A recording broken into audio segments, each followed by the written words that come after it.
Gente, esse é o nosso vídeo 5, tá? Da primeira parte do nosso curso de Física 2. Vamos dar continuidade ao estudo do campo elétrico, agora aplicando os conceitos que a gente viu no vídeo anterior para o caso do dipolo elétrico. Tá? Então agora nós não temos apenas uma única carga pontual estabelecendo o campo elétrico no espaço ao redor dela. Nós temos agora, nesse exemplo, duas cargas pontuais, uma positiva e uma negativa, e eu quero estudar o campo elétrico que essas duas cargas estabelecem num determinado ponto nas proximidades dela.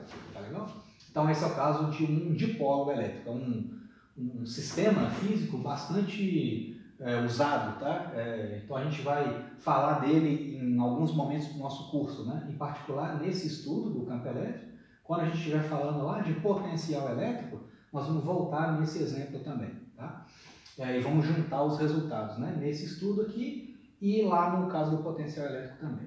Então o que é um dipolo? Simplesmente um sistema onde eu tenho uma carga mais Q e uma carga menos Q colocadas a uma certa distância entre elas, tá? Essas duas cargas, elas têm a mesma intensidade, só com sinais opostos, tá?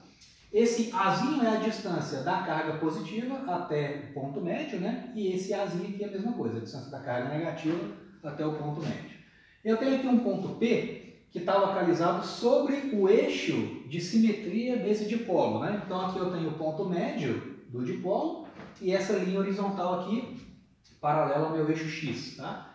E a distância do ponto médio até o ponto onde eu vou calcular o campo elétrico é Rzinho, tá? Esse R+, é a distância da carga positiva até o ponto P e o R-, a distância dessa outra carga até o ponto P, tá? Então o nosso objetivo é achar uma expressão para o campo elétrico no ponto P, tá? Então, usando a lei de Coulomb, como aquilo ali são cargas pontuais, né, mais Q e menos Q, eu vou usar o princípio de superposição e achar o campo elétrico que cada uma delas estabelece nesse ponto, depois fazer uma soma vetorial, tá legal? Esse sistema de coordenadas, x, y, eu desenhei ele aqui só por referência, que a gente vai usar ele daqui a pouco para fazer uma decomposição daqueles vetores campo elétrico, estabelecido pela carga positiva e pela carga negativa, tá?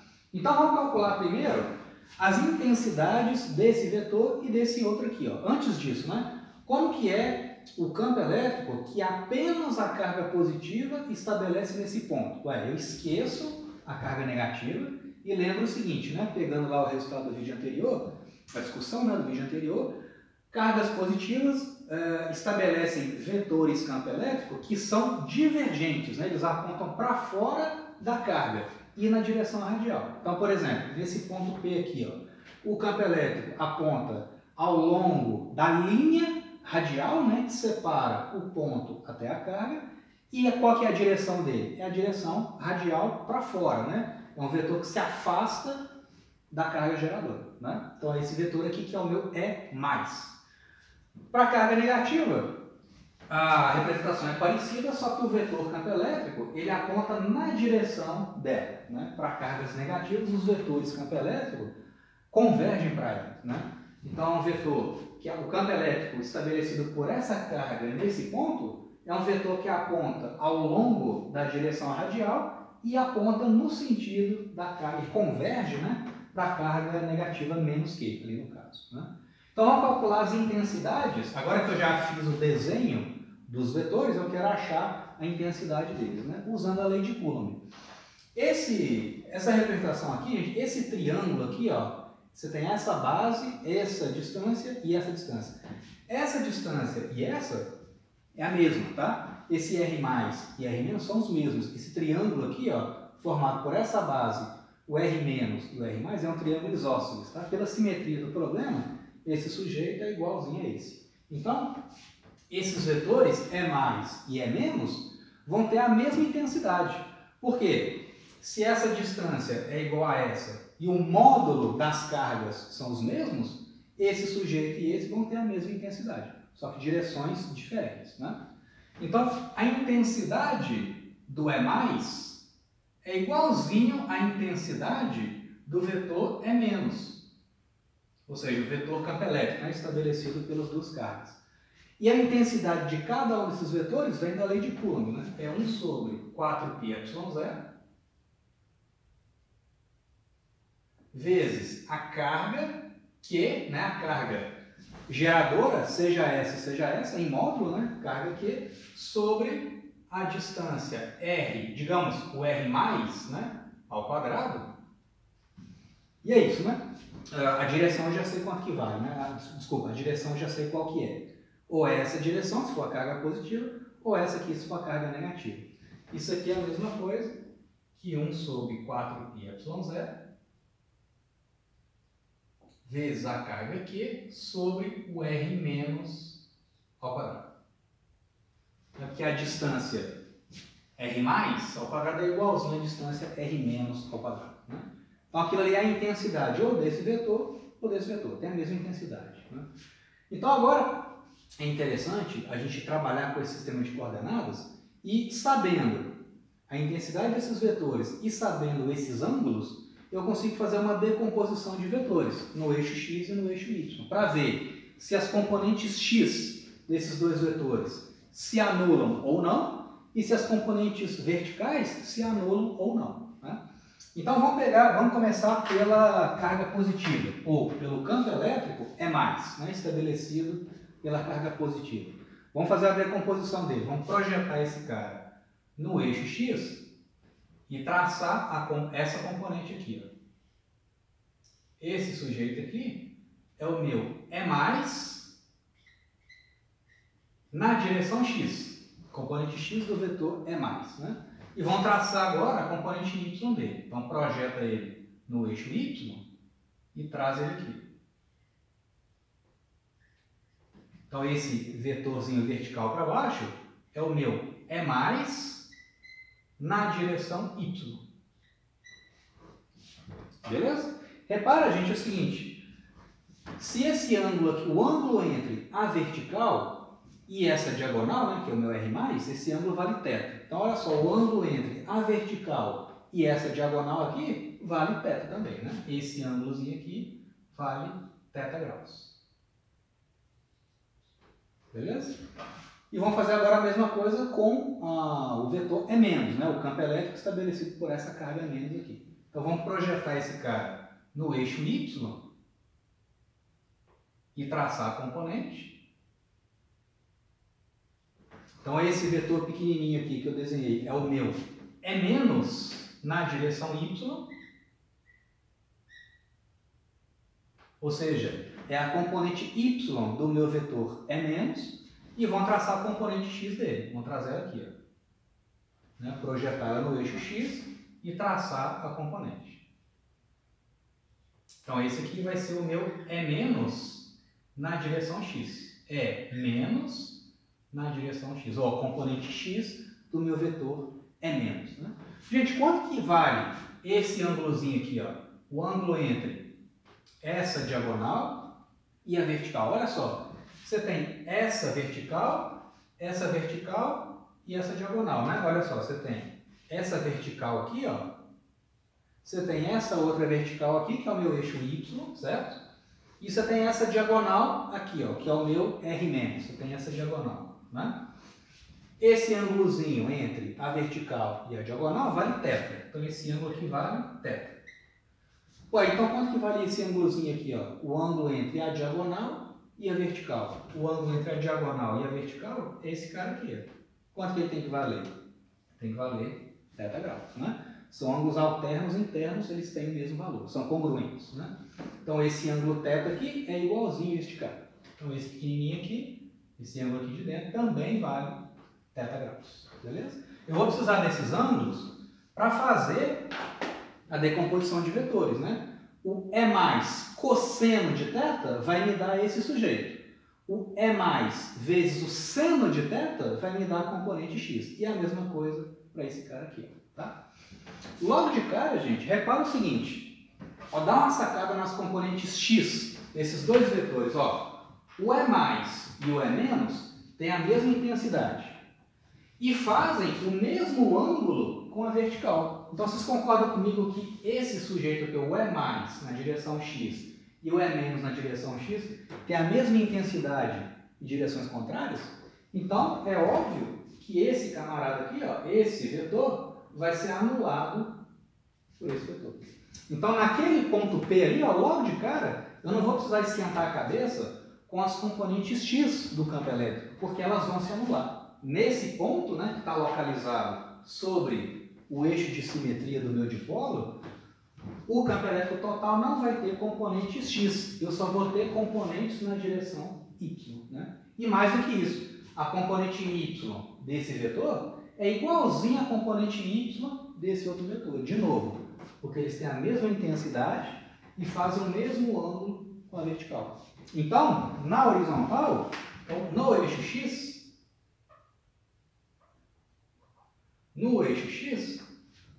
o campo elétrico total é total no eixo x é igual a zero. Não precisa nem fazer a conta, né? Dá para ver pelo desenho. Esse cara tem a mesma intensidade desse e faz o mesmo ângulo com a vertical. Então, ambas as componentes x vão se anular. Tá? Agora, no eixo y, as componentes vão se reforçar, né? Elas vão se somar, porque elas apontam na mesma direção. Então, no eixo y, o que a gente tem?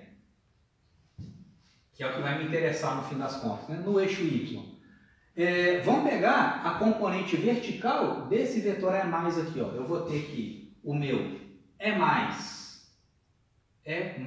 na direção y, esse vetorzinho aqui, ó, não é justamente o meu E mais vezes o cosseno de θ? Olha só, E mais cosseno de θ me dá a componente vertical. O E mais seno de θ, né, o cateto oposto aqui, me dá a componente x. Então, o E mais na direção y é simplesmente o vetor total, né, o E mais, vezes o cosseno de θ. E mais vezes cosseno de θ. Né? O E menos na direção y, ou a componente y agora do vetor E menos, vai ser o quê? O meu E menos, a intensidade dele, né? Vezes o cosseno de θ também.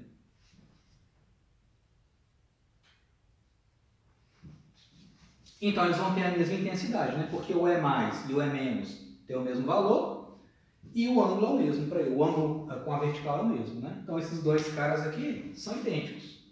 Esses dois caras são iguais, né? Então, o campo elétrico total, então no eixo y, isso implica que o E total é total no eixo y. Vamos colocar sem o vetor aqui, que eu já sei que eles apontam para baixo, né? Então, se eu já sei a direção, agora eu quero achar o módulo desse campo total na direção y. Vai ser duas vezes esse cara ou duas vezes esse cara, né? Então, o campo total na direção y é duas vezes, por exemplo, o E mais na direção y. Beleza? Então, isso implica o seguinte. O E total, em módulo, né, na direção y, vai ser duas vezes esse cara, duas vezes o E mais vezes cosseno θ.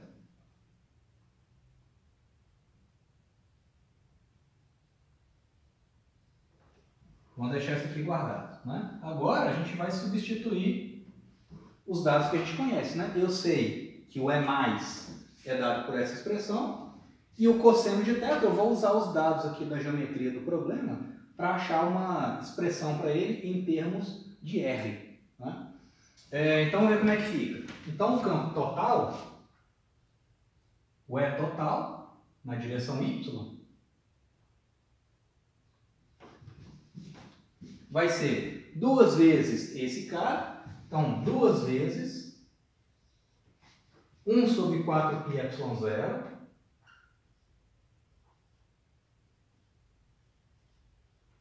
vezes carga Q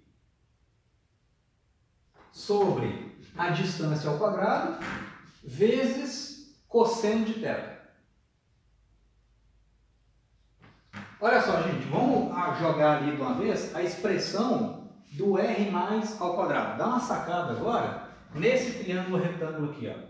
Tá? Nesse que eu estou achurando aqui, ó. Você tem esse cateto aqui, que é o A, esse cateto aqui, que é o meu R, e a hipotenusa, que é o R+. Então, do desenho, eu sei o seguinte, né? Que o R+ ao quadrado, ou seja, né, essa hipotenusa aqui ao quadrado é Azinho ao quadrado mais Rzinho ao quadrado, né? Então, aqui, ó, no denominador, apareceu esse R+ ao quadrado, eu vou substituir grandezas que eu conheço do problema, né? Que no caso vai ser A2 mais R2. Né? Isso é o meu, esse sujeito aqui, esse parênteses, né? Esse é o meu R0 ao quadrado. Desculpa, é o meu R+ ao quadrado. Né? Vezes o cosseno de θ. Vamos achar uma expressão mais conveniente para o cosseno de θ. Olhando de novo para esse triângulo que eu achurei aqui. Ó. O que é o cosseno de θ? Cateto adjacente sobre a hipotenusa. Então, no lugar daquele cosseno de θ ali, ó, o que eu vou fazer? Vou colocar o cateto adjacente, que é A, de novo, né? Cosseno de θ é o cateto adjacente sobre o R+. Se o R+ quadrado é igual àquilo, o que é o R+? É a raiz disso. Beleza? Então, aquele cosseno de θ é o cateto adjacente sobre a hipotenusa. Raiz de A2 mais R2.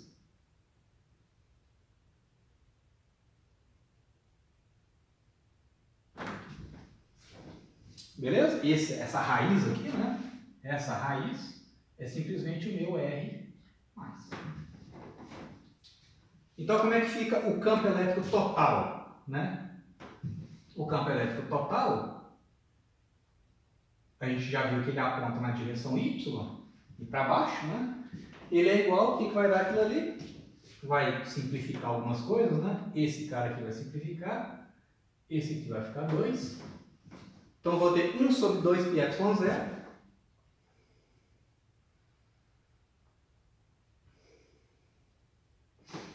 1 sobre 2 πε0 vezes Q vezes A, carga, né? Módulo das cargas do dipolo vezes a separação A, dividido por A2 mais R2, A2 mais R2, elevado a 3 meios. Né? Esse cara vezes essa raiz dá A2 mais R2 elevado a 3 meios. Se eu quiser escrever na forma vetorial, né, para ficar completo, eu já sei que o campo elétrico total aponta para baixo, né? O campo elétrico total é a soma desses dois vetores aqui, que apontam para baixo, e a intensidade é aquela. Então, o campo total, o E total, no ponto P, ele é 1 sobre 2 πε0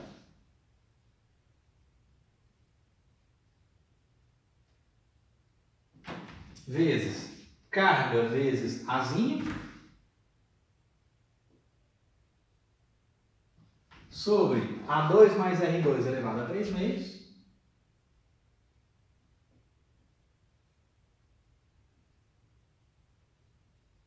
em qual direção, gente? Na direção vertical para baixo, né? Ou seja, na direção menos Y. Tá? Direção menos Y.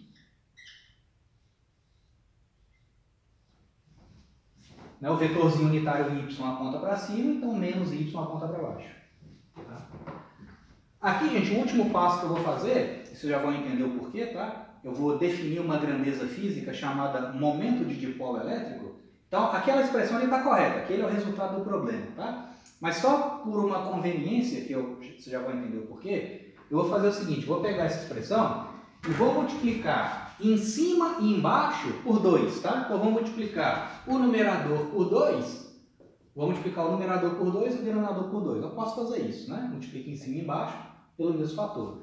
Então, se eu fizer isso, multiplicando em cima e embaixo por 2, nessa fração, eu vou ter aqui em cima, vai aparecer um 2, né? E aqui embaixo vai aparecer um 4. Beleza? Essa é a expressão final que eu queria chegar. A forma final dela.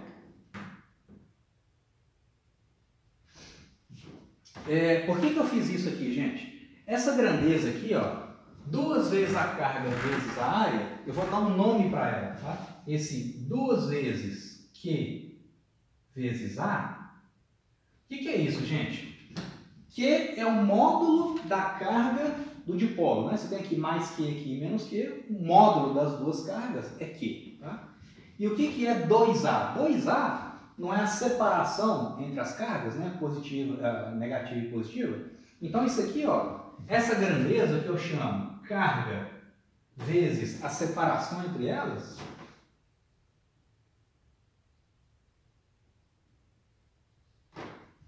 carga vezes a separação, a gente dá um nome para isso, a gente dá um nome de momento de dipolo elétrico, tá? Essa grandeza a gente chama P. Isso aqui, né, carga vezes a separação entre elas, a gente chama isso de P, que é o momento de dipolo elétrico.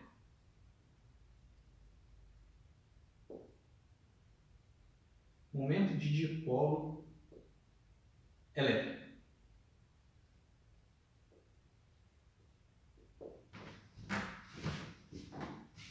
E essa grandeza, o momento de dipolo elétrico, o módulo dela é isso, né? É a carga vezes a separação entre a carga negativa e a positiva. E a gente costuma atribuir também, por uma questão de conveniência, né? A gente inventa um vetor momento de dipolo, cujo módulo é dado por isso e cuja direção é da negativa para a positiva. Então, digamos que você tem aqui, né, igual ali no exemplo, uma carga menos e uma carga mais. Nós temos um dipolo. O que a gente define como sendo o vetor momento de dipolo? É um vetor que aponta da carga menos para a carga mais. Esse é um vetorzinho. P. Então, é um vetor que aponta da carga menos para a carga mais, sempre, tá? E cujo módulo é dado por aquilo ali. Q vezes separação é igual a P, que é o momento de dipolo, tá? Então, nesse caso aqui, ó, o campo elétrico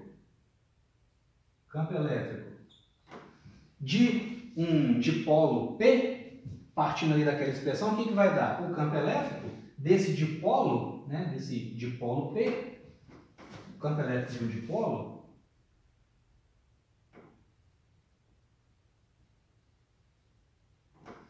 vai ser então 1 sobre 4πε0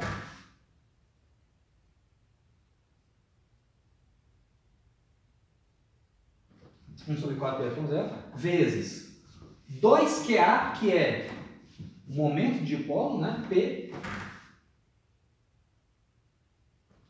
sobre A2 mais R2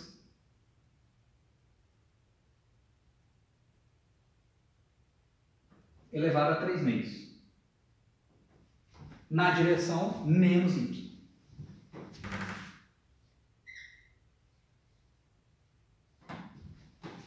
Então, assim, é só inventando uma grandeza, né, associada a esse par de cargas, né, que é o momento de dipolo. Tá? Então, essa aqui é a resposta completa.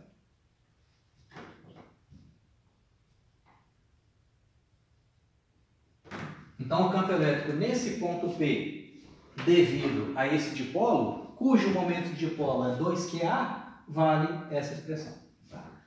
Agora, gente, para fechar então esse vídeo, eu só quero agora fazer um último passo, que é pegar essa expressão e trabalhar ela no limite onde a distância do ponto até o dipolo, né, no limite onde essa distânciazinha R é muito maior do que a distância A. Okay? Então, digamos que você tem lá um dipolo, dessa forma, e aí você quer calcular o campo elétrico num ponto P que está muito longe desse dipolo. Tá muito, ou seja, um ponto cuja distância até o dipolo é muito maior do que o tamanho físico do próprio dipolo. Tá? Então, basicamente, eu vou pegar essa expressão e trabalhar ela no limite, onde aquele Rzinho é um número muito grande. Tá legal? Então, vamos fazer isso e aí a gente encerra esse exemplo.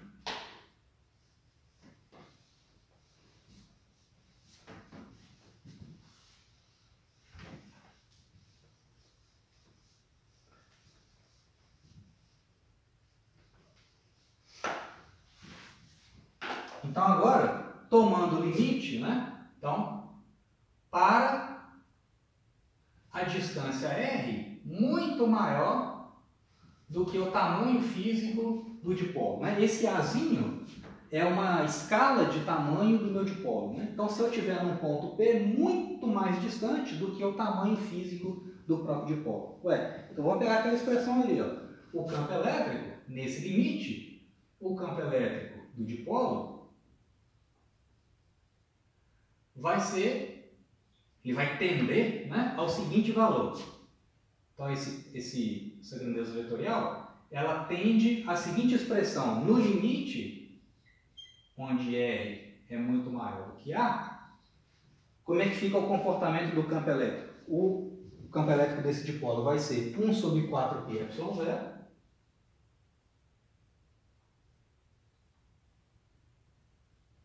1 sobre 4πε0 vezes o momento de dipolo, P, sobre. Olha só, gente, vamos pegar esse denominador aqui e tomar o limite onde R é muito maior do que A. Então, esse R aqui é, sei lá, 50 km. E esse Azinho aqui, estou exagerando, né? Esse R aqui é 50 km.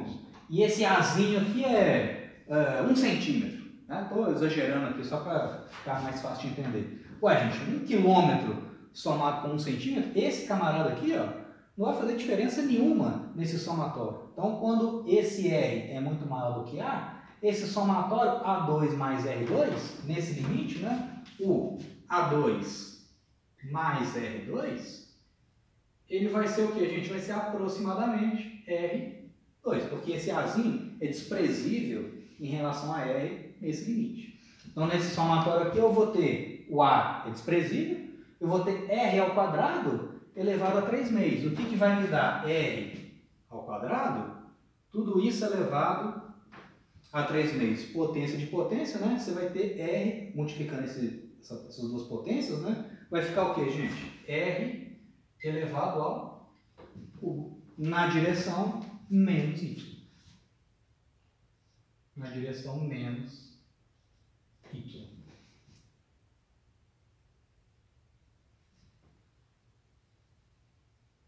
Então, no limite, onde você está muito distante do dipolo, o campo elétrico ele varia com 1 sobre R3. Né? Isso é um resultado interessante porque, embora o campo elétrico de cada uma dessas cargas, né, embora esse cara e esse cara depende de 1 sobre R2, né, ou seja, o campo elétrico decai com 1 sobre R2, o campo elétrico combinado dessas duas cargas em pontos muito distantes decai com 1 sobre R3. Né? Então, se você tem aqui um dipolo, você tem aqui um dipolo representado por esse vetorzinho aqui, ó, que é o momento de dipolo. Tá?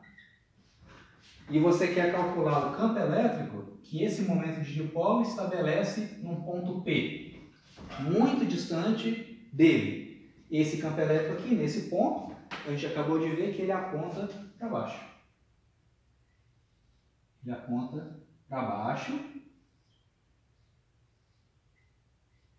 E a intensidade desse campo decai com 1 sobre R ao cubo. Tá legal? Então, esse é o comportamento físico de um dipolo a longas distâncias dele. Tá? Qual é a utilidade desse resultado, gente? Por que eu estou definindo esse vetor momento de dipolo? Por que eu estou chamando a atenção para esse exercício em particular? Porque esse resultado é muito útil. Né? A gente sabe, por exemplo, essa é uma das aplicações que a gente tem, na natureza muitas moléculas são polares. Né? Por exemplo, quando você tem moléculas que compartilham elétrons e uma das partículas, né, um dos átomos da molécula, tem afinidade eletrônica maior do que o outro, você vai ter um momento de dipolo nessa molécula. Por exemplo, vamos pegar o caso do monóxido de carbono. Tá? Como é que é o monóxido de carbono? É CO. Né? Então, essa ligação aqui significa compartilhamento de elétrons. Você tem um par de elétrons compartilhados aqui e um par de elétrons compartilhados aqui. Né? Tanto o carbono quanto o oxigênio, eles compartilham elétrons para completar os últimos níveis de energia lá da sua distribuição eletrônica e para ficar estáveis. Né? Só que o oxigênio, ele é um dos elementos mais eletronegativos da tabela periódica, né? Ele tem uma afinidade eletrônica muito grande, ele adora elétrons, né? Muito mais do que o carbono. Então, nesse compartilhamento de elétrons aqui, ó, você tem que a nuvem eletrônica fica muito mais próxima do oxigênio do que do carbono. Então, o lado direito aqui dessa molécula vai ter um caráter negativo e o lado esquerdo aqui, ó, vai ter um caráter positivo. Ou seja, na molécula de monóxido de carbono, você tem um momento de dipolo associado a ela. Então, se você quer calcular, por exemplo, né, o campo elétrico, você quer estimar o campo elétrico que esse momento de dipolo associado ao monóxido de carbono estabelece nesse ponto P aqui, ó, num ponto qualquer aqui, né, do espaço, ó, um ponto O aqui qualquer. Se você quer calcular o campo elétrico que essa molécula estabelece nesse cara, você pode usar essa aproximação de dipolo, né? Porque uma molécula é um negócio muito pequenininho, né? Então, se você quer, por exemplo, modelar, você quer fazer um cálculo teórico da energia de ligação dessa molécula com uma outra molécula vizinha. Em geral, a distância, a separação entre as moléculas é muito maior do que o tamanho físico da molécula. Então, você está trabalhando justamente nesse limite aqui, ó. Você está avaliando o campo elétrico muito distante do dipolo, né? Então, se você tem uma molécula vizinha aqui, ó, você quer estudar a interação entre elas, você pode usar essa aproximação de campo elétrico dipolar, tá legal? Que essa distância usualmente é muito maior do que o tamanho físico do dipolo. Essa é uma das utilidades desse resultado. A molécula de água, por exemplo, é a mesma coisa, né? Você tem o oxigênio e 2 hidrogênios.